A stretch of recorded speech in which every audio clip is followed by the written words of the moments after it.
ir daļa no datoriķu un sistēmu vadības ļaudīm, kas tagad komentē, saka, ka tā vaina ir, ka mēs katrā gadījumā mēģinam uztaisīt tur pilnīgi citu uzdevumu. Mums nav īstenībā digitālo to pakalpojumu un digitālo to produktu standarta, valsts servisā. Un tad mēs katru reizi izdomājam velosipēdu no sākuma.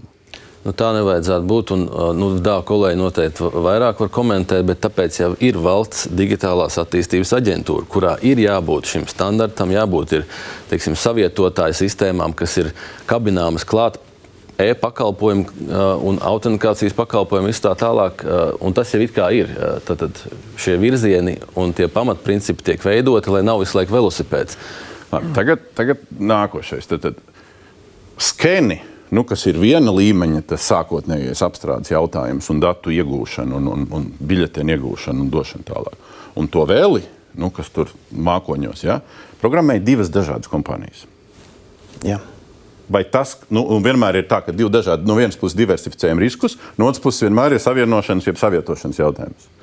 Tur nav gluži interpretācija pareizi no jūsu puses. Skenim pašam ir 2 daļas. Viena ir mākoņa daļa, otrā ir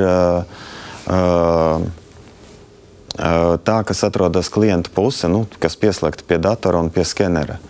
Un tas, ko dara skenis, viņš atbilstoši no vēlis saņemtiem kandidātu sarakstiem maketē vēlēšanu zīmes, un tālāk attiecīgi vēlēšana nakti bija jānodrošinā to veiksmīga ieskanēšanā, kas nenotika, diemžēl. Un es drošības pēc atvainošos vēlreiz tiem iecirkņiem, kas dabūja ciesdeļtā.